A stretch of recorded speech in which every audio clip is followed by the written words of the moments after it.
लग्नानंतर होईलच प्रेम मालिकेच्या आजच्या भागामध्ये आपण पाहणार आहोत. पण त्याआधी प्रेक्षकांनो, ह्या पार्थ आणि त्याचबरोबर नंदिनीला कोणीतरी समजवा, जरा समजवा थोडं तरी.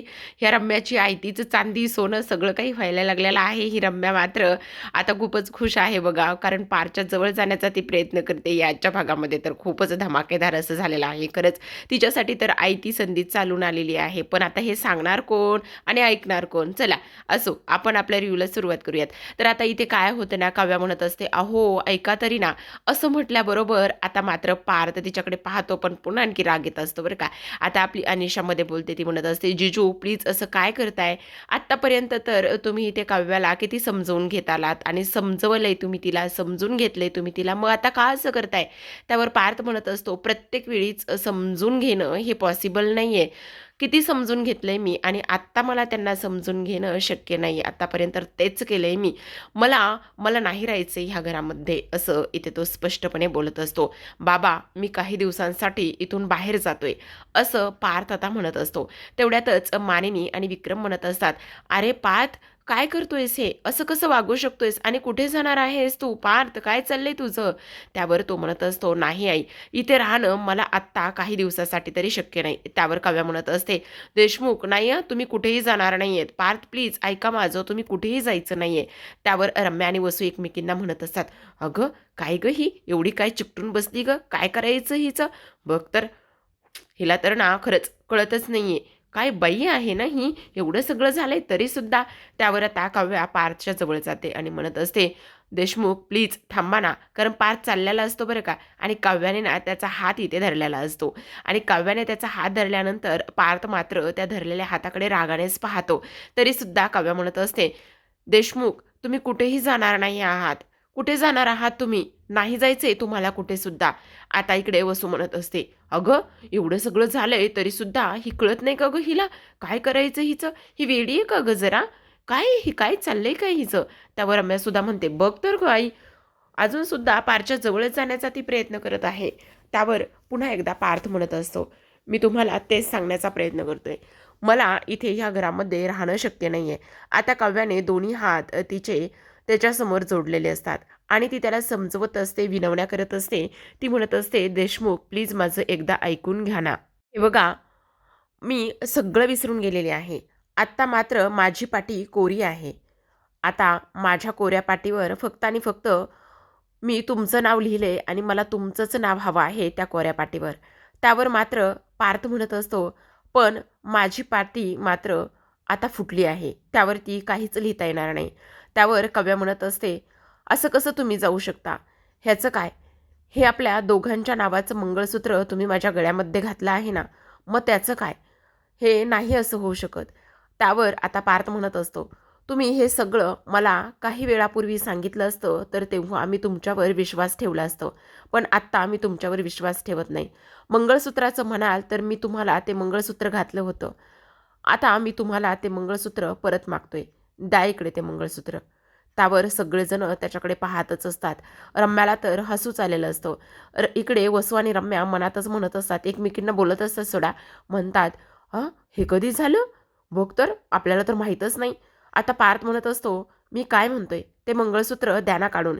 इकडे मानिनी विक्रम म्हणत असतात, पार्थ पार्थ प्लीज ऐकून घे ना, प्लीज असं नको करूस. हे बघ, एवढ्या टोकाला जाऊन विचार करू नकोस पार्थ, ऐकून तरी घे. आता काव्या मात्र सुरुवातीला मंगळसूत्र काढत नाही बरं का. पार्थ मात्र तिच्यावर जोरातच ओरडतो आणि म्हणत असतो, द्या म्हणतोय मी तुम्हाला ते मंगळसूत्र काढून. द्या ना. खरंच पार्थ ना खूप शांत, पण तेवढाच आतून तुटलाय ना, त्यामुळे ह्या सगळ्या गोष्टी होत आहेत. काव्याचा शेवटी नाईलाज होतो. गळ्यातलं घातलेलं मंगळसूत्र ती काढते आणि पार्थच्या हातावरती ठेवत असते. आता प्रेक्षकांनो, पार्थ जो आहे ना, तो काव्यार्थ नावाचं जे त्यांनी आवडीनं सोन्याचं मंगळसूत्र बनवून घेतलं होतं किंवा पेंडंट बनवून घेतलं होतं ना, ते पेंडंट तो बाजूला काढून घेतो आणि काळे मणी मात्र काव्याच्या हातामध्ये ठेवतो. आता काळे मणी काव्याच्या हातामध्ये ठेवल्यानंतर काव्याला खूप कसं तरी होत असतं आणि इथेच आता गाणं सुरू झालेलं असतं. फक्त आणि फक्त मुव्हमेंट सुरू आहेत. काव्याने ते मंगळसूत्र पारच्या हातामध्ये ठेवलंय. काव्या रडत असते, त्याच्याकडे पाहत असते. तिला अजूनही वाटत असतं की देशमुख कुठेतरी जाऊन शांत होतील, कुठेतरी जाऊन माझं ऐकतील, मला समजून समजून घेतील असं तिला वाटत असतं, पण नाही. शेवटी पेंडंट काढून घेतलेलं असतं आणि काव्याच्या हातामध्ये काळे मण्याची माळ ठेवलेली असते. आता पार्थ जो आहे तो काव्यार्थ नावाचं ते पेंडंट हातामध्ये घेतो आणि त्याचे कडकन 2 तुकडे करत असतो. बापरे!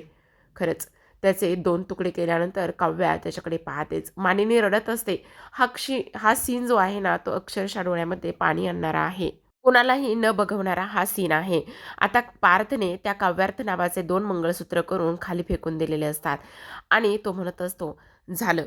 आता हे सुद्धा तुम्हाला कुठं बंधन घालणार नाहीये. हे मी माझ्या आवडीने बनवलं होतं. मी त्याचे 2 तुकडे केलेत. ह्या नावाप्रमाणेच आपलं जगसुद्धा 2 तुकड्यामध्ये विभागलं गेलं आहे.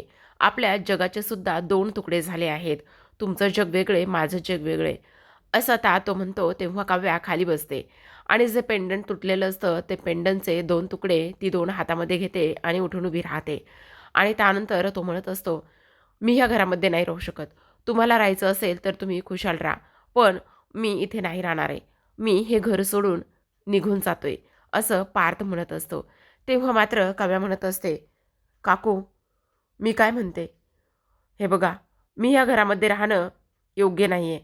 आता मी ह्या घरातून निघून जाणंच बेटर आहे." तेवढ्यातच मानिनी म्हणत असते, "काव्या प्लीज तू तरी समजून घे ना बाळा. नको असं करूस." तेव्हा पार्थ जो आहे तो रागरागच घरामध्ये आतमध्ये निघून जातो. तर आता दुसऱ्या बाजूला आपण पाहतो की नंदिनी तिची बॅग भरून घेऊन आलेली असते. हातामध्ये तीच साडी असते लग्नाची आणि तेव्हा ती साडी असताना इकडे मात्र दुसऱ्या बाजूला पार्थ आतमध्ये खोलीत जातो. अंगामध्ये घातलेलं ब्लेझर रागातच बेडवर फेकून देतो. खूप रागराग, खूप चिडचिड, खूप सगळं काही त्याच्या मनामध्ये असतं. पटकन दरवाजा बंद करतो आणि आतमध्ये खोलीमध्ये स्वतःला बंद करून घेत असतो. इकडे दुसऱ्या बाजूला आपण पाहतो की नंदिनीला सगळेजण शांत करण्याचा प्रयत्न करत असतात. जीवा म्हणत असतो, "नंदिनी, नंदिनी प्लीज माझं ऐकून तरी घे ना गं. ए बाई, चकाचक बाई, प्लीज माझं एकदा ऐकून घे." आता मात्र नंदिनी काहीही ऐकत नसते. सरते शेवटी काय हो प्रेक्षकांनो, जी लग्नाची साडी असते ती तिला जाळायची असते. तिने ती साडी फरशीवर टाकलेली असते. वसू तर हे सगळं काही पाहतच असते. सगळेजण नंदिनीला थांबवतात. तिथे बाजूलाच एक माचीस असतं आणि ते माचीस ती घेते आणि नंदिनी मात्र त्या साडीला आग लावत असते. काव्या तर हे बघून खूप जास्त घाबरलेली असते. तिला काय करावं काय नाही ह्या गोष्टी अजिबात समजत नसतात. "ताई, ताई तू हे काय करतेस? ताई काय करतेस? ताई नको गं असं करूस."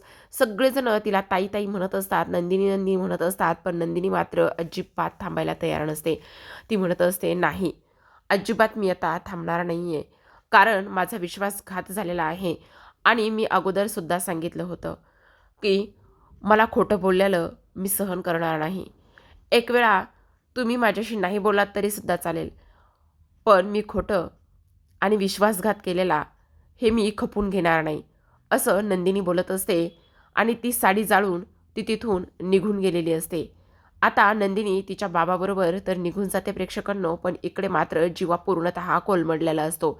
आता नंदिनी निघून गेली ती साडी जाळून. त्याचबरोबर पार्थ आता त्याच्या खोलीमधून बाहेर आलेला असतो. पार्थच्या हातामध्ये पाण्याची भरलेली बादली असते आणि तो सुद्धा तिथे काव्यासमोर येऊन उभा राहतो. आता काव्यासमोर उभा राहिल्यानंतर आपण पाहतो की एका बाजूला जळती जळती साडी असते, तर दुसऱ्या बाजूला मात्र पार्थ तिथे पाण्याची बादली घेऊन आलेला असतो आणि काव्यासमोर तो उभा राहिलेला असतो आणि म्हणत असतो, "आता नाही." "अरे पार्थ तू काय करतोयस? पार्थ ऐक ऐक." पण पार्थने तोपर्यंत पाण्याची भरलेली बादली अंगावरती ओतून घेतलेली असते. आता काव्या अजूनच घाबरते. असं कसं होऊ शकतं? पार्थ असं कसं करू शकतात? ह्या गोष्टी मात्र तिच्या खूप जिव्हारी लागलेल्या असतात. आतून तुटलेला पार्थ आता कसा बरा होईल हा प्रश्न तिच्या मनामध्ये असतो. आता पार्थ इथे म्हणत असतो, लग्न करणारा, लग्नावर विश्वास ठेवणारा, प्रेम करणारा पार्थ आजपासून मेला.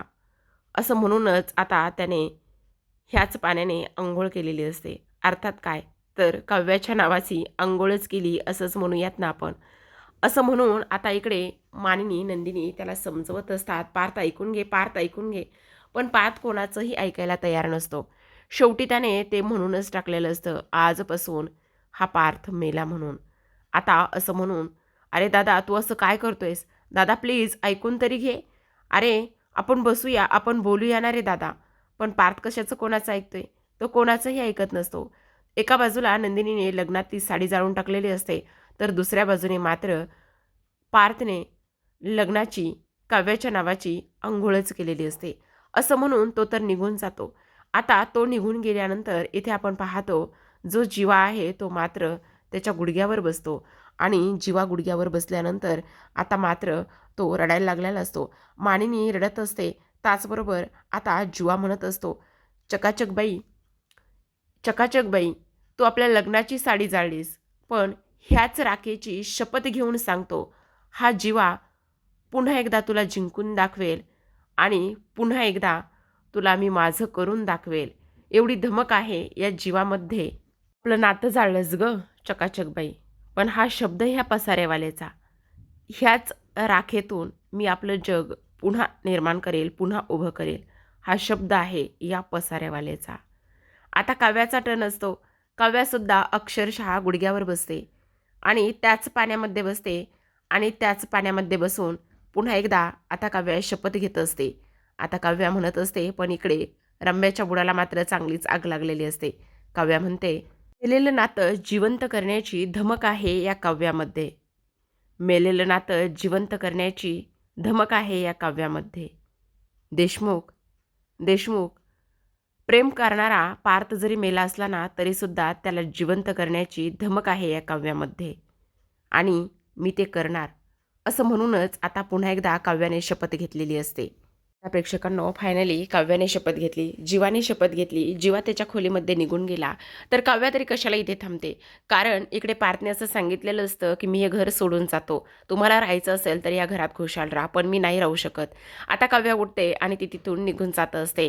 मान्य तिला आवाज देत असते, काव्या काव्या घर सोडून निघून जाऊ नकोस ग. तेवढ्यातच अभिनंदन जीवा आणि काव्याशी जी काही पाटी बनवून घेतलेली असते ते पाटीचा एक स्क्रू निघून खाली कोसळलेला असतो. मानिनी आणि त्याचबरोबर विक्रम दोघे सुद्धा रडत असतात. खूप जास्त त्या दोघांना त्रास होत असतो, तर दोघे आता एकमेकांना आधार देत असतात. ह्या सगळ्या गोष्टी ती लोक कशी सावरणार, कसं काय करणार हे पाहणं खूपच जास्त इंटरेस्टिंग असणार आहे प्रेक्षकांनो आता. तर दुसऱ्या बाजूला आपण पाहतो धनंजय नंदिनीला घरी घेऊन आलेले असतात. घरी घेऊन आल्यानंतर नंदिनी सोफ्यावर बसते आणि तेव्हा धनंजय तिच्या डोक्यावर हात ठेवून तिला शांत करण्याचा तेवढाच प्रयत्न त्यांचा सुरू असतो. आता धनंजयने नंदिनीला पाणी दिलेलं असतं, पण नंदिनी मात्र अगदी शून्यात डोळे लावूनच हरवून गेलेली असते, विचार करत असते. आपण पाहतो की आता नंदिनी विचार करू लागलेली असते, हे सगळं काय आहे, कशा पद्धतीने आहे. तिला तेच सगळं काही आठवत असतं. त्या जीवाने नंदिनीच्या हातामध्ये लिहिलेलं जीवांदनी नाव तिला आठवत असतं आणि ते नाव आठवत असताना मात्र आता ते कसं पुसलं जाईल ह्याचाच ती इथे विचार करत असते. धनंजय म्हणत असतात, हे बघ बाळा, शांत हो, काळजी करू नकोस, थोडंसं पाणी पी नंदिनी. तेव्हा मात्र नंदिनी तिच्या बाबांच्या हातून थोडंसं 2 घोट पाणी पित असते, पण तरीसुद्धा अश्रू मात्र चालूच असतात. रडायला येत असतं, वाईट वाटत असतं. हातावरचं नाव ती पाहत असते आणि पुन्हा रडत असते. त्याचबरोबर ते फार्म हाऊसवरचे क्षण तिला आठवत असतात. कशा पद्धतीने त्यांच्या त्या सगळ्या गोष्टी खेळले गेले, कशा पद्धतीने 2 दिवसाची ट्रिप एन्जॉय केली गेली, हे सगळं आता इथे नंदिनीला आठवत असतं आणि रडायला लागलेली असते. का मला धोका दिलाय, का मला कोणी सांगितले नाही. माझी माझी एवढी जीवाभावाची बहीण, जीव की प्राण असणारी बहीण, तिने सुद्धा माझ्यापासून हे सगळं का लपवून ठेवलं. यामुळेच ती खचलेली असते, तुटलेली असते. आपण पाहतो की आरुषी बरोबर काव्य आलेली असते. काव्य आल्याबरोबर नंदिनीच्या पायापाशीच बसते आणि म्हणत असते, ताई ताई, असं म्हटल्यानंतर नंदिनी त्याकडे पाहतच असते. दुसऱ्या बाजूला आपण पाहतो की आता इकडे जो काही पार्थ आहे तो पार्थ मात्र खोलीमध्ये स्वतःला बंद करून घेऊन बसलेला असतो. मानिनी पार्थला आवाज देत असते, ए पार्थ बाळा, दरवाजा उघड ना प्लीज. हे बघ, असा स्वतःला अंधारात कोंडून घेऊ नकोस ना रे. हवं तर माझ्या कुशीत ये, रड, काय करायचं ते करणारे पार्थ, पण प्लीज असं ह्या खोलीमध्ये स्वतःला बंद करून घेऊ नकोस ना रे पार्थ. प्लीज तू माझं ऐकणारे, तू दरवाजा उघडणारे पार्थ, रडू नकोस ना रे, उघडणारे दरवाजा पार्थ. तेवढ्यातच रम्या आलेली असते. आता रम्याचं बघा प्रेक्षकांनो कशी करते ते. काय झाले मामी, काय झाले? अगं बघ ना ग रम्या, तुझं तरी ऐकतोय का बघ ना ग. पार्थने ना स्वतःला खोलीत बंद करून घेतले. अगं मामी, थांब थांब जरा मी बघते. पार्थ, ए पार्थ प्लीज दरवाजा उघड ना रे पार्थ, प्लीज. ए पार्थ दरवाजा उघड ना. हे बघ तू काळजी करू नकोस ना, सगळं काही व्यवस्थित होईल पार्थ, प्लीज दरवाजा उघड ना. म्हणूनच रम्यासुद्धा दार ठोठावत असते. इकडे मानिनी म्हणत असते, मला ना काय करावं काहीच कळत नाही, मला खूप भीती वाटते ग रम्या. त्यावर रम्या म्हणत असते, हे बघ मामी, तू काळजी करू नकोस, मी आहे ना, मी सगळं काही व्यवस्थित करेल आणि मी आहे ना, पार्थ नक्की दरवाजा उघडेल, असं रम्या म्हणत असते. पण पार्थ मात्र एक तोंडातून अक्षर काढत नसतो. होऊ नाही की चू नाही आपल्या भाषेमध्ये काय, बरोबर ना. तर इकडे त्याच्या जे काही ओले केस झालेले असतात, ते ओले केस, ते अंग, ते सगळं सगळं काही तो तसंच घेऊन बसलेला असतो. रम्या म्हणत असते, "पार्थ बघ ना रे, प्लीज तू ऐकणार आहे आमचं एकदा. तू असं स्वतःला खोलीमध्ये बंद करून घेऊ नकोस ना रे, दरवाजा उघडणार आहे पार्थ प्लीज." आता इकडे मानिनी रडते आणि तेव्हा रम्या मात्र तिला आधार देत असते. मानिनी अक्षरशः रम्याच्या मिठीत जाऊन रडायला लागलेली असते. रम्या तिला शांत करते. ह्या सगळ्या गोष्टीमध्ये, ह्या सगळ्या सीनमध्ये कोणाची पोळी भाजणार आहे बरं प्रेक्षकांनो? खरंच रम्याची पोळी काव्या भाजू देईल का बरं? शेकू देईल का? किंवा मानिनी पटकन डोळे उघडेल का? रम्या आणि वसूचं हे सगळं काही त्यांनी केलेलं सोंग, ह्या सगळ्या गोष्टी मानिनीला तरी आता इकडे ती ह्या सगळ्या गोष्टींचा विचार करेल का? काय माहिती, देव जाणे, पुढे कळेलच आपल्याला. आपण दुसऱ्या भागाकडे दुसऱ्या बाजूला वळूयात. दुसरीकडे नंदिनी आणि काव्या ह्या दोघीजणी बसलेल्या असतात. काव्या तिला समजवत असते, पायाशी बसलेली असते. "ताई प्लीज गं, अशी अशी शांत होऊ नकोस, अशी दगड होऊन बसू नकोस गं ताई. प्लीज काहीतरी बोल, काहीतरी रिॲक्ट हो गं ताई. प्लीज मी काय म्हणते ते एकदा ऐकून तरी घे ना गं ताई. प्लीज असं करू नकोस गं ताई." असं ती म्हणत असते. त्यावर आता नंदिनी उठायला जाते आणि आरुषीला म्हणत असते, "आरुषी, आई कधी येणार आहे? आई येणार आहे की नाही? आपल्याला स्वयंपाकाचं बघावं लागेल ना." त्यावर काव्या म्हणत असते, "ताई प्लीज, ताई, ताई मी काय म्हणते ते एकदा ऐकून तरी घे ना. तुझ्या काव्याला ओरड, सगळं काही कर. अगं तू अशी खचून जाशील, तुटून जाशील म्हणून मी हे सगळं काही सांगितलं नाही. अगं मी किती आणि काय सहन केलंय. मी मनावर दगड ठेवून ह्या सगळ्या गोष्टी आत्तापर्यंत सहन करत आलेली आहे. पण प्लीज ताई, ह्या सगळ्या गोष्टीमुळे मी तुला सांगत नव्हते गं. कितीदा तरी सांगण्याचा विचार मनामध्ये आला होता. पण पण आत्ता असं होईल असं मला वाटलं नव्हतं ताई. आणि तू जीवामध्ये गुंतत चाललेली होतीस आणि तुला मला हसतं, खेळतं ते सगळं काही पाहायचं होतं ताई. म्हणून मी ह्या सगळ्या गोष्टी नाही सांगितल्या गं. मी तुझी काव्य आहे ना, मग ताई तू माझ्यावर ओरड, रागव, मार हवं तर, ताई काहीही कर. पण प्लीज, प्लीज तुझ्या ह्या काव्याला बोल गं ताई. ताई प्लीज तुझ्या ह्या काव्याला बोल गं ताई." असं काव्या तिला म्हणते. पण नंदिनीच्या मात्र तोंडून एक शब्दसुद्धा निघत नसतो. दगड होऊनच बसलेली असते ती, असं तिला वाटत असतं. दुसऱ्या बाजूला आता जीवा खोलीमध्ये असतो, फेऱ्या मारत असतो. त्यालासुद्धा नंदिनीची खूप आठवण येत असते. काय करावं आणि काय नाही ह्या गोष्टी त्याला समजत नसतात. आणि त्यानंतर मात्र इकडे आता नंदिनी उठून उभी राहते. ती काव्याला काहीच बोलत नाही. धनंजय तिथेच असतात. धनंजयला तो खूप राग येतो. रागिष्ठ बाबा आहेत बरं का प्रेक्षकांनो ते. कारण त्यांना काव्याचा हा राग आलेला आहे. त्यांनी आत्ता जरी बोलून दाखवलेलं नसलं ना तरीसुद्धा, कारण कालच्या भागामध्ये आपण पाहिलेच, थोडे 4 शब्द त्यांनी बोललेलेच होते की ह्या सगळ्या गोष्टीचा दोष त्यांनी काव्याला दिला होता. आता इकडे दुसऱ्या बाजूला जे काही जीवाचं घड्याळ आहे ना, ते तिथे त्याच्या हातामध्ये असतं आणि त्याचा आवाज झालेला असतो, म्हणजे सिग्नल पडलेलं असतं. आणि तेव्हाच तो विचार करतो, घड्याळ वाजलंय म्हणजे, घड्याळ वाजलंय म्हणजे इकडे नंदिनीला माझी आठवण आली. नंदिनी, नंदिनी तुला माझी आठवण आली. नाही, मी तुला आत्ता ताबडतोब भेटायला येणार आहे. काही जरी झालं तरीसुद्धा मी तुला परत घेऊनच येणार आहे नंदिनी. मी तुला तिथे ठेवणार नाही. इकडे नंदिनीला सुद्धा सेम सिग्नल मिळालेला असतो आणि तिकडे जीवाला सुद्धा. त्यामुळेच तो म्हणत असतो, "नाही चकाचक बाई, नंदिनी तुला माझी आठवण आली ना, म्हणजे याचा अर्थ हे घड्याळ वाजलंय, याचा अर्थ नंदिनीला जीवाची आठवण आली. बघ बघ मी म्हटलं होतं, मला माहिती आहे माझ्याशिवाय नंदिनी राहू शकत नाही. मी नंदिनीला इथे परत घेऊनच येणार आहे. मी परत नंदिनीला घेऊनच येणार आहे. आत्ता जातो, आत्ता जातो आणि मी नंदिनीला घेऊन येतो." असं म्हणून धावतच आता जीवा खोलीतून बाहेर पडतो. तर आता दुसऱ्या बाजूला आपण पाहतो की रम्या आणि वसू कंटिन्यू पार्कच्या दारासमोर उभ्या असतात. दार वाजवत असतात, ठोठावत असतात. पार दरवाजा उघड, पार दरवाजा उघड म्हणून आरडाओरडा करत असतात. आता जीवा हे सगळं काही पाहतो आणि म्हणत असतो, "आई काय झालंय? काय करताय तुम्ही दोघी इथे?"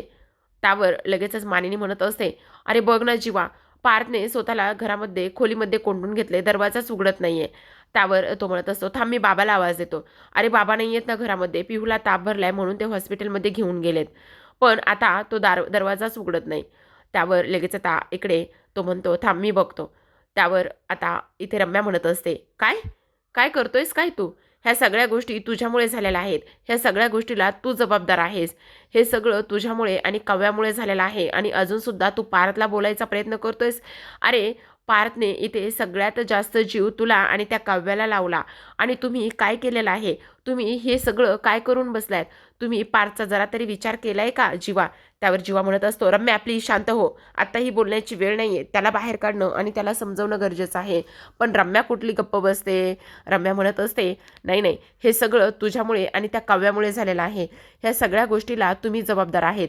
आणि आणखी एक गोष्ट लक्षात ठेव जीवा, जर पार्थला काही झालं, पार्थने स्वतःच्या जीवाचं जर काही बरं वाईट करून घेतलं ना, तर गाठ माझ्याशी आहे. सोडणार नाहीये मी तुला." असं सरळ-सरळ आता इकडे रम्याने मात्र जीवाला धमकीच दिलेली असते बरं का. बघा ना, तिचं प्रेम आता किती उफाळून आलंय ना वर. काय तर आता हे सगळं काही त्याच्यासाठीच तर चाललेलं आहे ना. पार्थसोबत लग्न करायचंय, एवढं मोठं मंगळसूत्र जपून ठेवलंय आणि त्यासाठीच तर एवढ्या सगळ्या गोष्टी, एवढा सगळा तामझाम सुरू आहे ना आपल्या रम्याचा. आता आपण पाहतो की रम्या पुन्हा म्हणत असते, तुम्ही दोघांनी मिळून पारच्या सगळ्या भावना मारून टाकल्यात. सगळ्या भावना चिरडून टाकल्यात. तुम्हाला पारचं काहीच घेणं-देणं नाही. या घरातनं पार्थने जरी तुम्हाला माफ केलं ना, तर पण या घरामधून कोणीही कसलंही तुम्हा दोघांना माफ करणार नाही. समजलं तुम्हाला? असं आता इकडे जी रम्या आहे ती बोलत असते. तर आता प्रेक्षकांनो, आजच्या भागामध्ये एवढंच. उद्याचा भाग तर काय कमाल आणि धम्माल झालेला आहे म्हणून सांगू तुम्हाला. उद्याच्या भागामध्ये आपण पाहतो मानिनी दरवाजा ठोठावत असते, म्हणत असते, "दरवाजा उघड पार्थ, दरवाजा उघड पार्थ." पण पार्थ मात्र काही दरवाजा उघडत नाही. पण इकडे आता रम्या म्हणत असते, तुला एक गोष्ट सांगते, जर पार्थला काही झालं ना, तर शपथ घेऊन सांगते, तुला सोडणार नाहीये मी जीवा." इकडे मानिनी म्हणत असते, "पार्थ प्लीज दरवाजा उघडणारे, आम्ही सगळे आहोत इथे. प्लीज दरवाजा उघडणारे पार्थ, आम्ही सगळे आहोत इथे." आता रम्या खूपच जास्त रागात असते आणि तिने जीवाला ऑन केलेलं असतं. दुसऱ्या बाजूला आपण पाहतो नंदिनी खोलीमध्ये असते. धनंजय तिला साथ देत असतात, आधार देत असतात आणि म्हणतात, "हे बघ बाळा, काळजी करू नकोस. हा धनंजय, हा बाप कायम तुझ्या पाठीशी खंबीरपणे उभा आहे. पण काव्या ज्या पद्धतीने वागले, काव्याने ज्या काही गोष्टी केल्या आहेत ना, त्यामुळे काव्याला मी कधीही माफ करणार नाही." असं ते बोलत असतात. पण नंदिनी मात्र काहीच बोलत नसते. त्यांना काव्याचा खूप राग आलेला असतो. दुसऱ्या बाजूला आपण पाहतो की शेवटी पार्थने दरवाजा उघडलेला असतो. त्याचे कपडे वगैरे बदलून रम्या त्याला बाहेर घेऊन गेलेली असते आणि रम्या इकडे म्हणत असते, "हे बघ पार्थ, तू काळजी करू नकोस. काही जरी झालं ना तरीसुद्धा ही रम्या कायम तुझ्यासोबत असणार आहे." असं इकडे ती त्याला बोलत असते. त्यावर मात्र पार्थ इकडे तिच्याकडे पाहत असतो. तेव्हा रम्या म्हणते, "हे बघ, मी तुझी मैत्रीण आहे ना, मग तू मला मैत्रीण मानतोस ना, मग तुझ्या मनामध्ये ज्या काही गोष्टी आहेत त्या तू मला सांग." त्यावर पार्थ आता तिला म्हणतो, "रम्या, मला एक गोष्ट सांग, तुझं माझ्यावर अजूनही प्रेम आहे का?" हा प्रश्न आता इकडे पार्थने रम्याला विचारलेला असतो. बघा ना प्रेक्षकांनो, आयतीच संधी रम्याकडे चालून आलेली आहे. रागाच्या भरामध्ये काय करेल व पार्थ कमेंटमध्ये नक्कीच सांगा बरं का तुम्ही. हा प्रश्न तुमच्यासाठी आहे. भेटूयात उद्याच्या भागामध्ये. तोपर्यंत धन्यवाद.